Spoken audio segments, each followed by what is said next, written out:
Well, welcome again to another part of the ongoing lecture series for physical chemistry, Chapter 6, Part 3. This time we'll be talking about chemical potential and Gibbs of ongoing reaction. Let's go ahead and begin. This is where we get to the serious part of our head scratching. So, up until now, we've only really looked at the Gibbs of a static reaction. What is the entropy of this reaction before we mix it? Just the same way as you might say initial concentration. What is the energy that would be in this reaction when we started it? But now we need to start thinking of what about when we come into this reaction in the middle of it? How is Gibbs changing as the reaction actually happens? So we looked at Gibbs as a dependence on temperature and pressure, but how will it change as moles of chemical species are going to change? As the moles of reactants are going away, as moles of products are forming.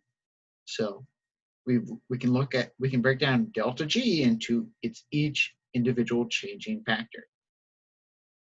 Delta G's dependence on temperature, delta G's dependence on pressure, but also now delta G's dependence on the moles of reactant 1, delta G's dependence on the moles of reactant 2, so on and so forth until we thought of how does Gibbs change as a function of all the chemical species in there. Now, we know those first two terms. If the moles of reactions do not change, if we're looking at a static reaction, we can say that, oh, we found that it's negative S delta temperature, delta T, and volume delta P. But that's not always the case. So we're going to introduce a new concept that we must now consider. So we're going to look at how does Gibbs change with respect to changing moles. And that's going to introduce a new variable called mu. It's our Greek letter, but that is our chemical potential. The chemical potential is kind of like potential energy, kind of like a rubber band being pulled and stretched. We're storing all this energy, just as we're storing energy in a chemical bond. As the bond is breaking, it's going to be releasing that energy. And so some of that potential energy is being converted into heat energy, work energy, some other type of energy. So we're going to lose that. Just the same way as you hold a rock over your head, it's ready to drop. As soon as you drop it, your potential energy is going away as it's converted into kinetic energy. Or chemical potential is how does the Gibbs energy change as the reaction progresses, and considering a constant concentration. So each chemical species will have a different potential and thus will have a different effect, which will allow us to simplify the term. If I exchange that for mu of that species, the chemical potential of I is the chemical potential of J. We can say the sum of all the chemical potentials times how does the moles change. So we're exchanging that it was just that dn. So we're adding the sum of all the chemical potentials in there to figure out how Gibbs will change. Now, of course, if temperature drops out and pressure drops out, we can just look at it in terms of that. Yeah, that's it. If pressure and temperature are constant, Gibbs should approach 0 as the moles of the substance decrease to 0. So we can integrate this with that in mind to find what is the molar Gibbs energy. If we go from 0 to G, so 0 to wherever we're at, as a function we integrate as the moles goes to 0, from 0 to wherever we're at, knowing that, find what is the Gibbs molar energy. So instead of finding delta G, we find just G, which is once again that weird concept of an absolute Gibbs. the absolute Gibbs would equal the sum of all the moles of species times the chemical potential. Noting that units of G are kilojoules. Gibbs molar must be then kilojoules per mole. So G is equal to, kilojoules is equal to kilojoules per mole times moles. Molar Gibbs, kilojoules per mole. So for a pure substance I, we don't know what I is, but say it's methane, for example, since we've been using methane a lot. Chemical potential for methane would be, how does the Gibbs of methane change as the moles of methane are changing at a constant pressure and temperature? And we've just defined that. Well, that can be equal to the moles of methane times the molar Gibbs energy of methane over the changing moles, which simplifies to, so chemical potential of methane would be equal to the absolute Gibbs molar energy for methane or any other pure substance. We can exchange chemical potential for absolute Gibbs molar energy. So this is true for a pure substance. If I just have this by itself. Now this is not quite true for a mixture. Not quite so simple. So a simple thought experiment. We add pure substance in a mixture that becomes heterogeneous in nature. For example, coffee, when we just add the sugar before it fully dissolves. There are two regions in this mixture with two different chemical potentials in regards to that substance. So such that region 1 has a chemical potential that's greater than region 2. Region 1 is the area immediately surrounding the sugar. Region 2 is the area far away. So we're saying the sugar is dissolving just in the bottom of the cup, and the top of the cup is relatively free of sugar. Until this mixes, the chemical potential in that bottom portion is higher. Now, if Gibbs for this mixture is equal to the sum of the moles of our sugar times the chemical potential of that region, and our change in Gibbs must equal for less than 0 for a spontaneous reaction. The moles of a substance will travel from a high potential region to a low potential region until they are equal. Sugar will eventually dissolve and eventually mix, such that, you think about that, the potential region, if we're integrating, or if we're looking at it, so the potential region 1 where it's high, and you're seeing changing moles. So that's going to be going down. That's going to be going up. That's a low potential, and that's a high potential. The difference of that must be equal to 0. Changing moles equal to 0. Must be less than or equal to 0. So at equilibrium, the chemical potential of each individual species must be the same throughout the mixture. So at equilibrium, where Gibbs is equal to 0, these two are the same, you subtract them both, it'd be 0. So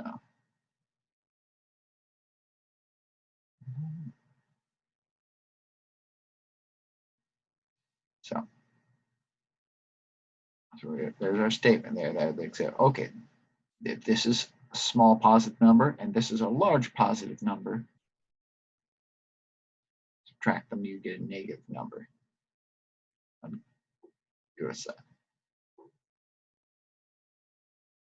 Now, let's look at this same thought experiment, but now it's something we can actually practically see. The mixing of gases. So we have a box with hydrogen and argon, and it's bisected by a membrane where the hydrogen is allowed to go through that membrane because it's small holes, but the argon cannot. It's stuck in its half the box.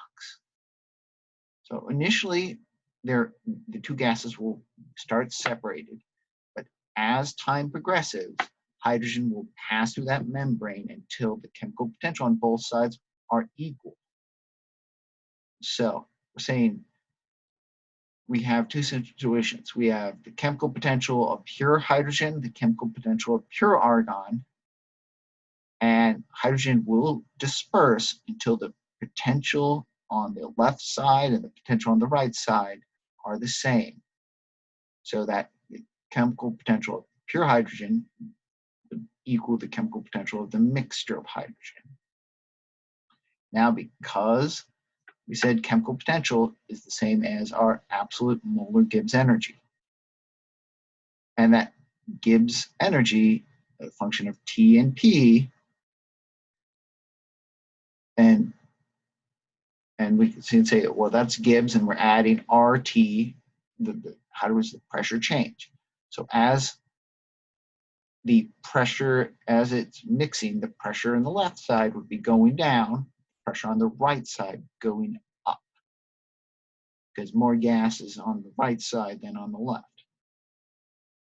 Say that the chemical potential of pure hydrogen at a set pressure of hydrogen is equal to chemical potential standard of hydrogen plus RT, natural log, the pressure of hydrogen over the standard.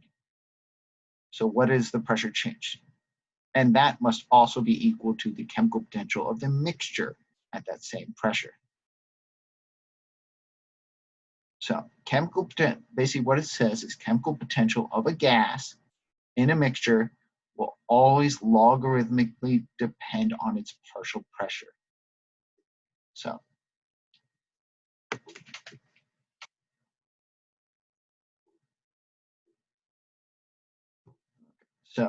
for that reason, we can turn pressure into a mole fraction, our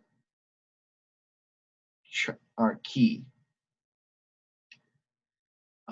Mole fraction key, where remember that mole fraction is equal to the partial pressure times the total pressure times key is our partial pressure. So I'm going to real quick do this proof. So another proof. I know some of these are a little bit more rough than others. This one's relatively simple. So we'll start with our standard partial pressure of A equal to the total pressure times chi A. And we just said that the chemical potential mu of the mixture for A as a function of temperature and pressure. We said that's equal to the chemical potential standard of A at temperature plus RT natural log PA partial pressure of A over P naught. So what we're going to do is we're going to turn PA, so the partial pressure, into total pressure times key. So we're going to turn that portion into ln P chi PA over P naught. Now what that's going to allow us to do is we're going to separate these two terms. We're going to separate these two terms. So what we're going to do is we're going to say still what's the chemical potential of a mixture at a given temperature and pressure.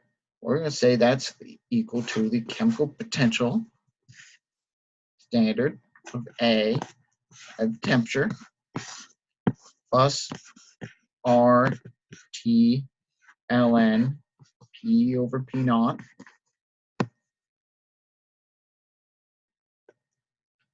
plus R T ln key of A over P naught. So now for a pure gas is equal to the chemical potential of that pure gas at a temperature, and you're factoring for that pressure. So this whole term becomes chemical potential of a pure gas. So what we now have is the chemical potential of a mixture.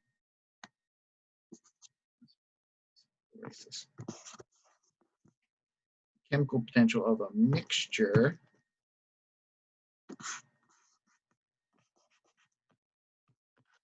as of a the function of T and P is equal to the chemical potential of that same gas in its pure state at the same temperature and pressure, but now we're adding in our R T ln chi of A over P naught. Now, and because P naught is typically 1, essentially natural log of chi A. With that in mind,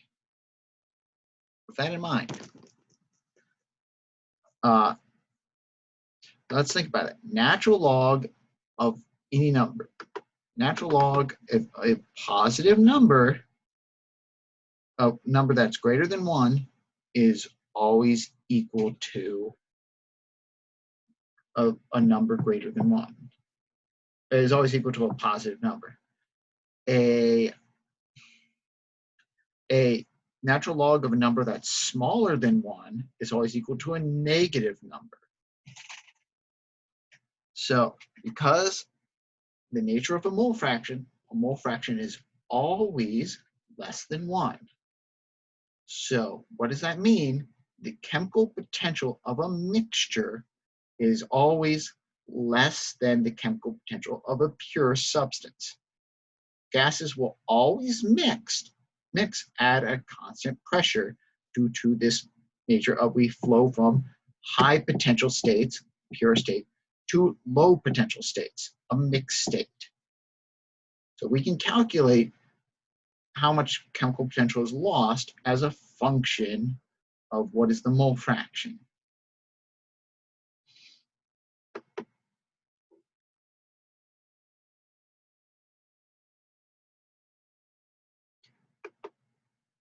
Now, please note in this side slide, this slide is just to mathematically show you I'm not trying to contradicting myself when I said that, well, the chemical potential pure is equal to chemical potential mixture, but chemical potential pure at a temperature and pressure is always greater than chemical potential mixture at a temperature and pressure. So equilibrium is established when chemical potential of each species is the same throughout. So the chemical potential pure is equal to the chemical potential mixture. That is state right there. This is at equilibrium. Prior to the mixing, though, the pure chemical potential was large and negative, and with no mixture. And the chemical potential mixture was 0. So as molecules are exchanging, the chemical potential mixture is going up, and chemical potential pure is going down to the point where the pressure of the pure and the pressure of the mixture will not be the same. So the pressure changes, yeah. So since the act of mixing will also change the chemical potential, the mixture will go back to equaling the pure. So one's going up, the other's going down. Now thinking about that, 1 mole of hydrogen, 1 mole of argon, each with 1 bar separated by a membrane. Prior to mixing, the pure potential of hydrogen would be negative 34.2 kilojoules per mole. I calculated that from T delta S. T delta S. how I found the Gibbs energy, Gibbs molar energy. Now, as hydrogen migrates from one side to the other, the hydrogen pressure equalizes at half a bar on each side, making the total pressure of the mixture 1.5. So chemical potential of the pure hydrogen would be 34.2 plus that 8.315 times temperature, turn that into kilojoules, and natural log of 0.5. So we get 35.9 on one side. And the other side, the mixture, we got negative 34.2, 298 plus ln 1.5. But then plus the pressure of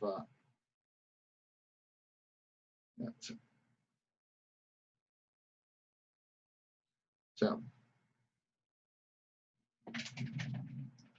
let's see, I'm just looking at it. Natural log of 1.5, so pressure, the mixture on that side.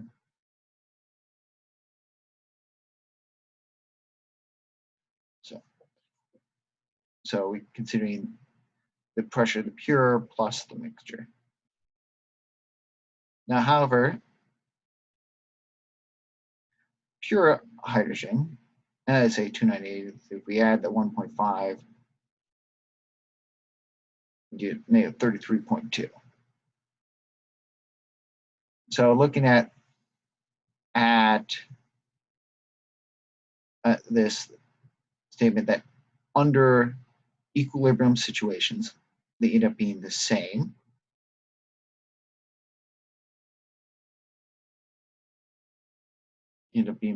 Oh man.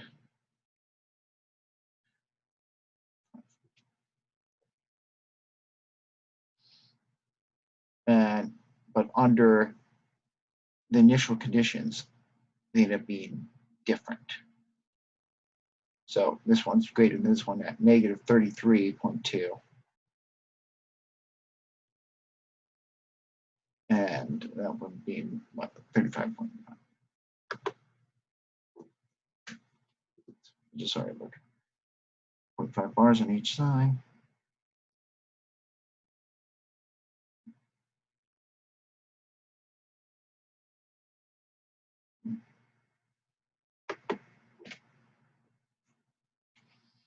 Okay.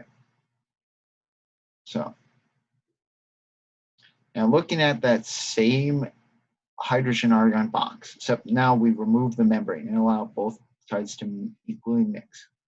How will that change the Gibbs energy?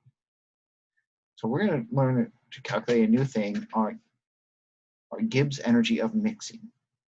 Still do the same way with the final minus the initial. Not really too surprising, but now we consider, well, Gibbs initial is the molar Gibbs of hydrogen and the molar Gibbs of argon, which we can say is NH2 GH2 and N argon G argon, or essentially that the sum of the moles times the chemical potential of the pure. And the Gibbs final is the moles H2 GH2, the moles argon G argon, RT, but you have to add in that function of the mole fractions, such that you get the sum of our mixtures. You notice here, though, final minus initial, some things are going to be dropping out. So that you can calculate the Gibbs of mixing is actually just equal to RT times the sum of the total moles times the natural natural log of chi of key of 1. So you have to add in both guys. Now we can simplify that. We're saying total moles and then chi natural log chi, because looking at the total, I mean, this might make things a little bit easier. But N is total moles and N sub I is the moles of a thing. So we can also do this with entropy of mixing. because we know that entropy is related to Gibbs over temperature, negative entropy. That's our part of our Maxwell relationships. So that entropy, so entropy of mixing would be how does the Gibbs mixing change with respect to temperature? So we differentiate our Gibbs of mixing with temperature, and the temperature drops out. And we just get that the entropy changes as a factor of negative NR sum of chi, ln chi. And of course, if we want to find the entropy of enthalpy of mixing, how much the heat changes, we just have to add Gibbs of mixing plus temperature delta S mixing. So mixing gases will always be spontaneous. Mixing of liquids will not always be spontaneous. And that is because the delta H of mixing may be positive due to the strength of the intermolecular forces. So if this is largely positive, then it's going to cancel out the entropy of mixing. And so not going to be spontaneous. So that's why oil and water do not interact. But okay, let's do a quick math. Let's do a quick math to calculate these guys. It's not really hard. This was incredibly hard concept-wise, but in practice, it is not as bad. So prior to reaction to form ammonia, nitrogen and hydrogen need to be mixed together. If 3 moles of hydrogen are mixed with 1 mole of nitrogen at 298, 1 bar of pressure, what would be the Gibbs of mixing? So let's look at the mole fractions of each one. The mole fraction of hydrogen would be 3 plus 1. So 3 moles divided by 4 moles, or 0.75. The mole fraction of nitrogen, chi, would be 0.25, 1 over 4. So looking at each individual thing, we're going to sum up 0.75 natural log 0.75, which is negative 0.215, and we're going to add that to 0.25 natural log 0.25. So the total effect of that would be negative 0.562. Now you multiply that by 298, 0.15. How many total moles? 4 total moles. And we multiply by 8.314 joules per mole to get this into joules. Now we divide by 1,000, and the Gibbs of mixing would be negative 5.57 kilojoules of spontaneity to mix these guys together. Doing the same thing, the entropy of mixing.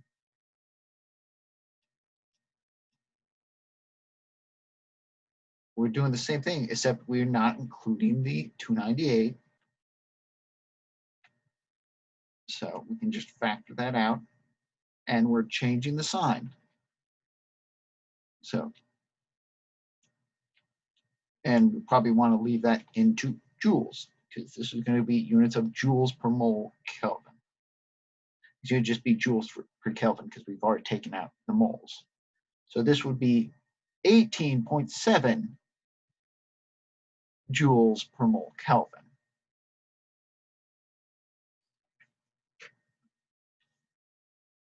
.7 joules per mole Kelvin.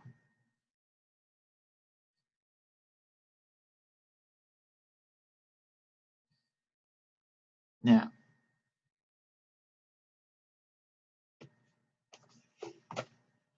so entropy for spontaneous things always increases. So now we're gonna go ahead and stop it there.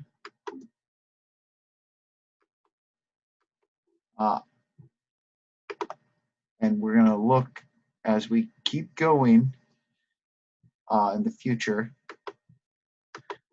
As we keep going, we're gonna continue looking at chemical equilibrium and chemical potential. Specifically, we're going to look at our equilibrium expression and how that is affected by Gibbs and chemical potential. So we're going to be continuing on this thought process and probably ending this next one, if not next one, in